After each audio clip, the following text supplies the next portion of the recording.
Let me start off this video by pointing out the obvious. Standing at least 7 foot 4 inches tall, Victor Wembanyama was the most hyped basketball project since LeBron James. And despite the astronomical expectations, he hasn't just lived up to the hype, but he's exceeded it. Wemby is every bit as good as we all hoped he would be, and the fact that we're witnessing him at his worst is truly an awe-inspiring thought.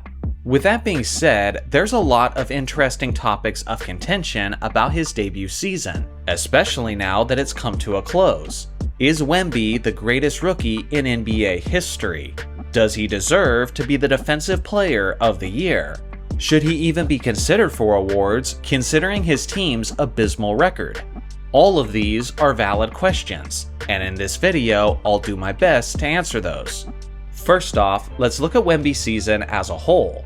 On the year, he averaged over 21 points, nearly 11 rebounds, 4 assists, and a league-leading 3.6 blocks on roughly 56 true shooting percentage. Beyond that, he's achieving these numbers in less than 30 minutes a game. Obviously, these are historically great averages for a rookie. But what many people are failing to realize is just how much Wemby has progressed in this season alone. This was his production in the first half of the NBA season, where he was still figuring his game out. And in the second half of the season, he had hit his stride. And these are how his numbers compare to the first half. In basically every major statistic, he improved dramatically in the span of one season. His overall scoring, his rebounding, his passing, his stealing, and his shot blocking. Beyond that, he seems to be making massive strides in terms of his intangibles. As I've noticed, his confidence skyrocket throughout the season. And from what I can tell, he even looks like he's put on muscle since the beginning of the season. Historically, guys that tall and gangly don't usually fill out to be muscular freaks of nature. But in many ways already, Wemby is not your typical 7 foot 4 inch player. So if he can fill out his body in a similar fashion to the way Giannis has over the years, then the league will seriously be in trouble. Wemby has multiple quadruple doubles just waiting to happen, but one of the areas where he truly shines is his rim protection. Simply put, this man is an absolute shot blocking machine in ways that we haven't seen in modern basketball history. For example, Wemby averaged 3.5 blocks in his rookie season, while playing less than 30 minutes per game. The last player to do that was Hassan Whiteside in 2016. Before that, the most recent player was Serge Ibaka in 2012. And before that, you have to go all the way back to Shawn Bradley in 1996. It's worth mentioning that none of those players were in their rookie season when they accomplished this. And it's also worth noting that blocked shots were more attainable for rim protectors in the past since less threes were taken, which naturally means that more shots are taken closer to the basket. Assuming he stays healthy by the end of his career, Wemby should have a chance at being labeled the greatest shot blocker since Wilt Chamberlain. Now this brings us to the next topic. Should Wemby be the Defensive Player of the Year for the 2023 to 2024 season? Well, all knowledgeable basketball fans know that defense is about a lot more than simply blocks and steals. It's about communicating, it's about hustling, it's about how well do you make your rotations, how well do you space the floor as a team, how good are you at reading opposing offenses, and how good are you at staying in front of your assignment. A lot of these crucial attributes cannot be seen on the stat sheet, which is why a guy like Dennis Rodman could be considered as a top 3 defender in NBA history while having extremely underwhelming averages for blocks and steals. Rudy Gobert of the Minnesota Timberwolves is one of the greatest defensive players in the history of the game, and he's the guy who's competing with Wemby for the award. Although the rookie is crushing Gobert in terms of blocks and steals, one could argue that Gobert is better at some of these non-statistical defensive attributes. At the very least, that's what the advanced analytics seem to indicate. On the year, Gobert averaged more defensive rebounds. He had the most defensive win shares in the entire league, and he had the best defensive rating of any individual player. Beyond that, Gobert's Minnesota Timberwolves have the second best defense in the entire league in terms of points allowed in the paint. On the other hand, the San Antonio Spurs have the third worst. Now sure, part of that is the fact that San Antonio plays at a faster pace.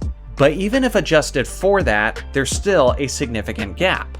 Then we have to get into the ugly reality of the team's record. San Antonio finished with a 21-61 record, which was the second worst record in the Western Conference. Now is that Wemby's fault? Of course not. He's surrounded by young and inexperienced players who seem hesitant to give him the ball. For some reason. I think Greg Popovich deserves more of the scrutiny for not achieving a better record while having arguably the game's top defender. Although it is possible that Pop is simply tanking the Spurs in secret, just to acquire more talent for the future. After all, 2 Twin Towers and the draft lottery was how he started his first dynasty. Regardless, I'm someone who values winning above all else. And although it isn't the only important thing when determining an award winner, I believe that it at least has to be somewhat present.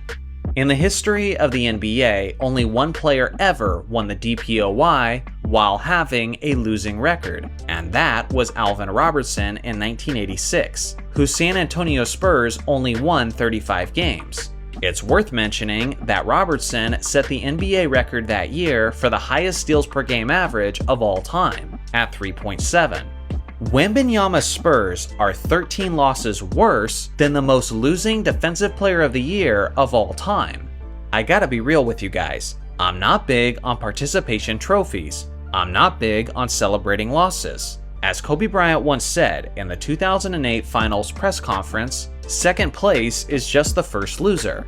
Personally, I don't think any player should be given a major award like MVP or DPOY if their team didn't make the playoffs. That's the qualification that I would put in place if I was the commissioner. For this reason, I do think Gobert should get the award in this specific instance. But let's be real, after this season, Victor might just win for the next 5 years straight. So now that we've covered the award, let's look at the validity of people claiming Wemby as the greatest rookie of all time.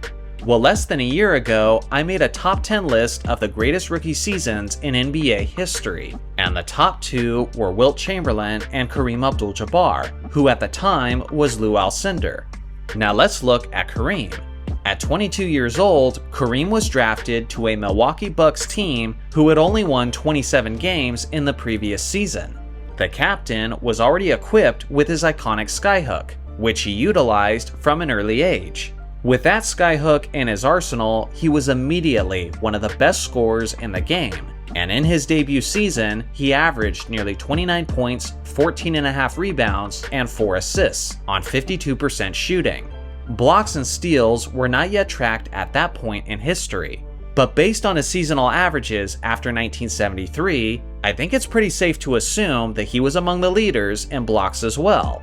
Kareem's 28.8 points per game was second overall that season, trailing only Jerry West. And I'm willing to bet that if Wemby was second in scoring behind Luka this season, Twitter would never stop glazing him for it. Kareem improved his Bucks by a whopping 29 wins, while the Spurs actually ended up 1 game worse. I think it's pretty clear he didn't have a better rookie season than Kareem, so we can make a full stop there. But what about modern history? Is he the best rookie since the turn of the millennium? Honestly, I believe so, and I don't think it's all that close. Some of the best rookie campaigns since the year 2000 have come from guys like LeBron James, Carmelo Anthony, Kevin Durant, and even Blake Griffin.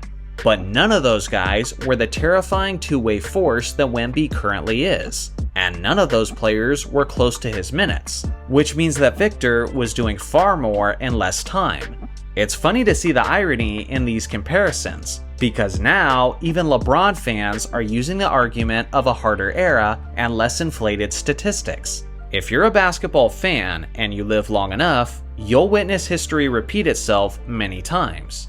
Ultimately, when names like Wilt Chamberlain and Kareem Abdul-Jabbar are the only adequate comparisons to what we're currently seeing today, well then that's when you know that we have something truly special on our hands. So what do you guys think? Is Wembanyama the Defensive Player of the Year? And if you had to place your bets now, do you think he'll end his career as a top 10 player of all time? I look forward to hearing your thoughts in the comment section below. Thanks for watching as always, make sure to like and subscribe for more basketball content, and I'll see you guys in the next video.